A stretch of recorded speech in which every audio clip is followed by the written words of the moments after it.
Hello dears, ഇന്ന് നമുക്കിന്ന് കുറച്ച് ഫ്ലവേഴ്സൊക്കെ ട്രൈ ചെയ്യണം എങ്ങനെയെന്ന് നോക്കാം. ഫ്ലവേഴ്സ് മാത്രമല്ല, ലീവ്സാണ് ഇതിൽ മെയിനായിട്ട് കാണിക്കുന്നത് ഈ ഒരു വീഡിയോയിൽ. അപ്പം ആദ്യം തന്നെ ഞാൻ കുറച്ച് ലീവ്സും കുറച്ച് പ്ലാന്റ്സും ഒക്കെ ഞാൻ കളക്ട് ചെയ്തെടുക്കുന്നുണ്ട്. ഇതിൽ ഞാൻ പറയുന്ന രണ്ട് മെത്തേഡാണ്. രണ്ട് മെത്തേഡ് ഞാൻ ഈ ഒരു വീഡിയോയിൽ കാണിക്കുന്നുണ്ട്. എൻ്റെ ഫസ്റ്റ് വീഡിയോ ആണ്, അപ്പോൾ ഇതെങ്ങനെയൊക്കെയാണെന്ന് എനിക്ക് വലിയൊരു ഐഡിയ ഇല്ല. എൻ്റെ ഒരു രീതിയിലാണ് ഞാൻ ഇതിൽ ഈ ഒരു വീഡിയോയിൽ ഞാൻ ഓരോന്ന് പറഞ്ഞിട്ടുള്ളത്.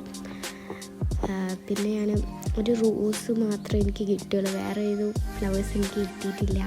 അതുകൊണ്ട് ഞാനതൊന്നും യൂസ് ചെയ്തിട്ടില്ല. ബാക്കിയൊക്കെ വീട്ടിലുള്ള നമ്മളിങ്ങനത്തെ ഓരോ പ്ലാന്റ്സൊക്കെ ട്രൈ ചെയ്തിട്ട് നമുക്ക് ചെയ്യാം. ഇൻഷാ അല്ലാഹ് അടുത്ത വീഡിയോ നമുക്കൊരു റിസൾട്ട് ചെയ്യുന്നതാക്കാം.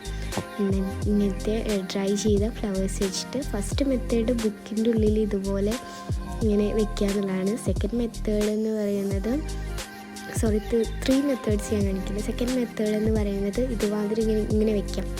നമ്മൾ പുറത്തുനിന്നൊക്കെ ബൊക്കയിലൊക്കെ ഉണ്ടാകുന്ന ഫ്ലവേഴ്സില്ലേ, അതൊക്കെ നമുക്ക് ബൊക്കയ്ക്ക് യൂസ് ചെയ്യുന്ന ഫ്ലവേഴ്സ് നമുക്ക് ഇങ്ങനെ വെച്ചാൽ തന്നെ അത് ഡ്രൈ ആവും.